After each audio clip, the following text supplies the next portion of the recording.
नमस्कार। मध्य प्रदेश विधानसभा चुनाव पर सबसे बड़ा सर्वे के आंकड़े सामने आ रहे हैं, क्योंकि मध्य प्रदेश को लेकर यहां पर चुनावी तैयारी शुरू हो चुकी है और बीजेपी ने अपने उम्मीदवारों की लिस्ट भी जारी कर दी है। और ऐसे में मध्य प्रदेश को लेकर क्या आंकड़ा बन सकता है? मध्य प्रदेश की 230 सीटों पर आज अगर विधानसभा चुनाव होते हैं तो फिर क्या तस्वीर बन सकती है? क्योंकि मध्य प्रदेश में विधानसभा चुनाव में ज्यादा वक्त बचा नहीं है, लेकिन किसका पलड़ा भारी है, क्योंकि जमीनी स्तर पर 230 सीटों का जो चुनावी गणित है उस हिसाब से मध्य प्रदेश में किसकी सरकार बन रही है, इस पर कुछ महत्वपूर्ण आंकड़े सामने आ रहे हैं। क्योंकि मध्य प्रदेश में अब यहां पर चुनावी तैयारी और चुनावी जनसभाएं हो रही हैं। बीजेपी ने अपने बड़े बड़े दिग्गज नेता यहां चुनावी मैदान में उतर गए हैं। स्वयं प्रधानमंत्री मोदी जी यहां पर मध्य प्रदेश में जनसभा हो चुके हैं। उसके साथ ही माना जा रहा है कि 3 बड़े दिग्गज नेताओं के दम पर मध्य प्रदेश को लेकर जो प्लान तैयार किया गया है, जो अंदरूनी सर्वे निकल कर आया है, उस हिसाब से मध्य प्रदेश में किसकी सरकार बन सकती है, मध्य प्रदेश को लेकर अब बड़े बड़े ऐलान किए जा रहे हैं। और ऐसे में मध्य प्रदेश इसलिए भी महत्वपूर्ण है क्योंकि आने वाले वक्त में लोकसभा चुनाव है और मध्य प्रदेश से 29 लोकसभा सीटें भी आती हैं। और ऐसे में इन राज्यों के नतीजे लोकसभा चुनाव के लिए भी महत्वपूर्ण हो जाते हैं। बीजेपी ने अपने उम्मीदवारों की पहली लिस्ट जारी कर दी है, जिसमें 39 उम्मीदवारों का ऐलान हो चुका है। और यहां पर बात की जाए तो कई बड़े नेताओं को यहां पर जो है जगह दी गई है, तो कुछ पुराने नेताओं के टिकट भी कटे हैं। और ऐसे में तो मध्य प्रदेश की क्या तस्वीर बन सकती है? कांग्रेस ने भी मंथन कर लिया है और कभी भी पहली लिस्ट यहां जारी हो सकती है, जबकि बीजेपी दूसरी यहां पर उम्मीदवारों की लिस्ट जारी कर सकती है, जो यहां पर अंदरूनी खबर है। पूर्व सीएम कमलनाथ क्या मध्य प्रदेश में कांग्रेस की वापसी करा पाएंगे? क्योंकि बड़े बड़े ऐलान किए जा रहे हैं, जिसमें बीजेपी ने लाडली बहना योजना के अंतर्गत यहाँ पर पात्र महिलाओं को 1000 रुपए के हिसाब से साल के 12,000 और समय समय पर इस राशि में वृद्धि भी की जा रही है। इस कारण से यहाँ पर जो महिलाएं हैं 1,25,00,000 इसका सीधा बेनिफिट मिला है। और क्या यहाँ पर बड़ा फायदा बीजेपी को यहाँ पर इसके द्वारा मिलेगा? जबकि नारी सम्मान योजना की बात कमलनाथ भी कर रहे हैं, साथ ही किसान कर्ज माफी और 500 रुपए सिलेंडर देने की बात भी की है। तो ये कहीं ना कहीं योजनाएं हैं जो वर्तमान सरकार यहाँ लागू कर चुकी है, लेकिन कमलनाथ ने वादा किया है कि वो यहाँ पर सरकार बनने के बाद ऐसा करेंगे। तो कमलनाथ के अलावा मध्य प्रदेश को लेकर बीजेपी और बड़ी बड़ी योजनाएं करें, जिसमें यहाँ पर सीखो कमाओ योजना है, इसके अलावा कई और योजना है। लेकिन अब टिकट बंटवारे का सिलसिला शुरू हो चुका है। कांग्रेस से आए बीजेपी में बड़े दिग्गज नेताओं को क्या बीजेपी दोबारा टिकट देगी? क्या यहाँ पर सीधे समर्थकों को यहाँ पर टिकट मिल पाएगा? ये भी एक बड़ा सवाल बना हुआ है। तो मध्य प्रदेश को लेकर सबसे बड़ा सर्वे ओपिनियन पोल के हिसाब से मध्य प्रदेश की 230 सीटों पर किसका पलड़ा भारी नजर आ रहा है, इसको लेकर मध्य प्रदेश को लेकर कुछ महत्वपूर्ण सवाल है। मध्य प्रदेश में मोदी के दौरे से मध्य प्रदेश में क्या बीजेपी को फायदा मिलेगा? देखिए, जब भी प्रधानमंत्री मोदी जी मध्य प्रदेश यहाँ पर अन्य चुनाव होते हैं तो एन वक्त पर उतारते हैं, लेकिन इस बार मध्य प्रदेश के यहाँ पर शुरुआत में ही, यानी अभी भी यहाँ पर चुनाव तारीखों का ऐलान नहीं हुआ, लेकिन चुनावी जनसभाएं शुरू हो चुके हैं। तो इसका हाँ के तौर पर 51% लोग ये मान रहे इसका फायदा बीजेपी को मिलेगा।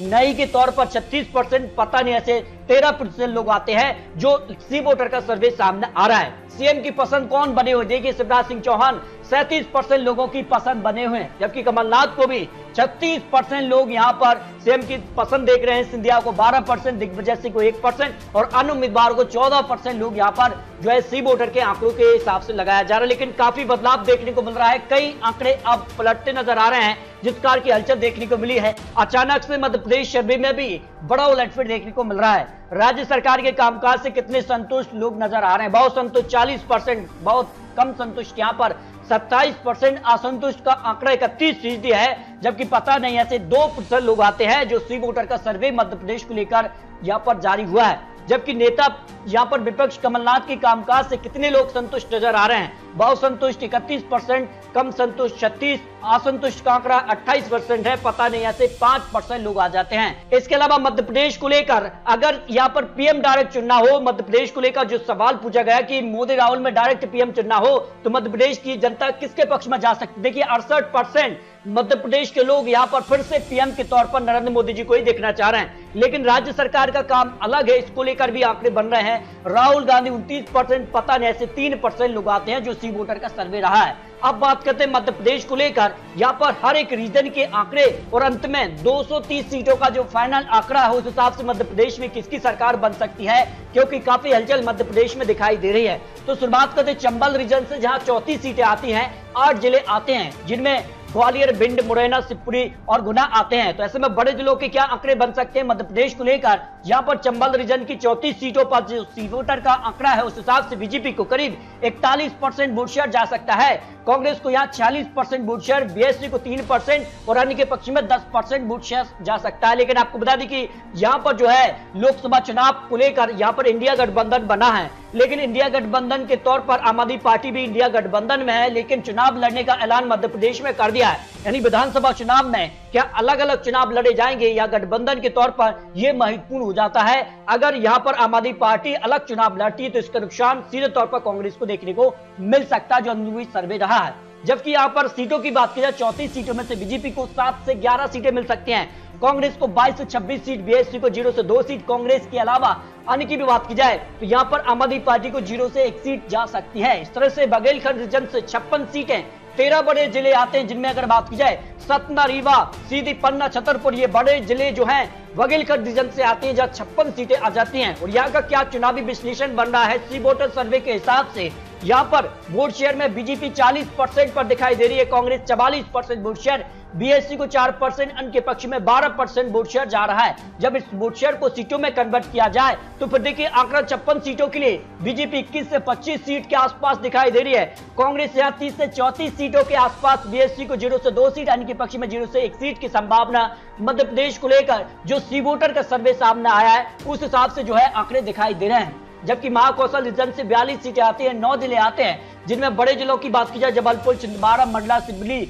और बालाघाट आते हैं। तो मध्य प्रदेश को लेकर इस रीजन से किसे बढ़त देखने को मिल सकती है, इस रीजन के आंकड़े। और यहाँ पर पहले बात करते हैं सी वोटर सर्वे के हिसाब से वोट शेयर के लिए बीजेपी को करीब 43% वोट शेयर, तो कांग्रेस के पक्ष में भी 43% वोट शेयर जा रहा है, बीएसपी को 2% और अन्य के पक्ष में 12% वोट शेयर जा रहा है। और इस हिसाब से सीटों की बात की जाए तो फिर देखिए आंकड़ा महाकौशल रीजन से 42 सीटों के लिए बीजेपी को करीब 20 से 24 सीटें मिल सकती है, कांग्रेस 18 से 22 सीट, बीएसपी को 0 सीट, अन्य के पक्ष में 0 से 1 सीट की संभावना दिखाई दे रही है। यानी इस रीजन पर सीधे तौर पर बीजेपी को बढ़त देखने को मिल सकती है। जबकि भोपाल रीजन से 25 सीटें, 5 जिले आते हैं और जिनमें भोपाल, विदिशा, रायसेन, सीहोर, राजगढ़, यहाँ के क्या आंकड़े आ रहे हैं और यहाँ पर किसका पलड़ा भारी नजर आ रहा है। यहाँ पर वोट शेयर की बात की जाए तो बीजेपी करीब 50% वोट शेयर, कांग्रेस को 43%, बीएसपी को 1% और अन्य के पक्ष में 6% वोट शेयर जा सकता है। सीटों की बात की जाए तो सीधे तौर पर बीजेपी को एक तरफा जीत 18 से 22 सीट, भोपाल रीजन के आसपास के जो क्षेत्र है यहाँ पर सीधे तौर पर बीजेपी को बढ़त देखने को मिल सकती है,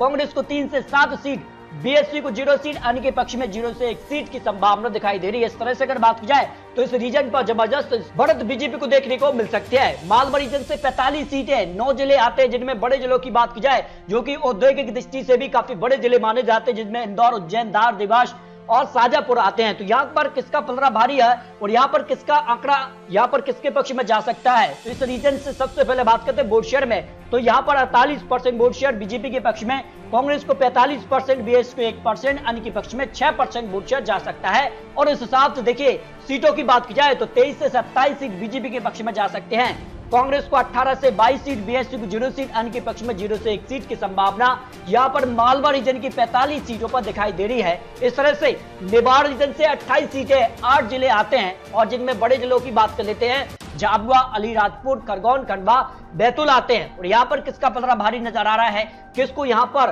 कितनी सीटों पर जीत की संभावना हो सकती है, जो सी वोटर ने अनुमान लगाया उस हिसाब से 28 सीटों में बीजेपी 44% वोट शेयर, कांग्रेस के पक्ष में 43%, बीएसपी को 1%, अन्य के पक्ष में 12% वोट शेयर जाने की संभावना दिखाई दे रही है। और इस हिसाब से यहाँ पर 28 सीटों में बीजेपी को 11 से 15 सीट, कांग्रेस को 5 से 10 सीट, बीएसपी को 0 सीट, अन्य के पक्ष में 0 से 3 सीट की संभावना हो सकती है। इस तरह से अगर बात की जाए फाइनल आंकड़ा मध्य प्रदेश को लेकर जो पहला ओपिनियन सी वोटर ने जारी किया है, उस हिसाब से 230 सीटों का जो यहाँ पर वोट शेयर है उसमें बीजेपी करीब 44% वोट शेयर बीजेपी पक्ष में, 42% वोट शेयर कांग्रेस के पक्ष में, बीएसपी को 2%, अन्य के पक्ष में 12% वोट शेयर दिखाई दे रहा है। इस हिसाब से देखा जाए आंकड़ा तो यहाँ पर सीधे तौर पर कड़ी टक्कर है, लेकिन यहाँ पर मामला यहाँ पर क्या इंडिया गठबंधन के तौर पर कांग्रेस चुनाव लड़ेगी या आम आदमी पार्टी अलग से चुनाव लड़ेगी, ये काफी महत्वपूर्ण मध्य प्रदेश को लेकर हो जाता है। फिलहाल सीटों की बात की जाए तो बीजेपी जो बहुमत का आंकड़ा 116 सीट है उसको पार करती नजर आ रही है, यानी 106 से 120 सीटें मध्य प्रदेश में बीजेपी को आज चुनाव होता है इस आंकड़े के आसपास दिखाई दे सकती, जबकि कांग्रेस 100 से 108 सीट और बीएसपी को 0 से 4 सीट, इनके पक्ष में भी 0 से 4 सीट दिखाई दे रहे हैं। फिलहाल आपको क्या लगता है मध्य प्रदेश को लेकर, ये चुनावी आंकड़े, चुनावी अनुमान है, आपको क्या लगता है मध्य प्रदेश में क्या बीजेपी का कमल बरकरार रहेगा या कांग्रेस वापसी करेगी? क्योंकि यहां पर जो है आने वाले लोकसभा चुनाव के लिए मध्य प्रदेश, छत्तीसगढ़ और राजस्थान विधानसभा चुनाव के नतीजे भी काफी महत्वपूर्ण होते हैं। तो मिलते हैं दोस्तों और लेटेस्ट और महत्वपूर्ण विश्लेषण के साथ, तब तक ले जाएं, जय भारत।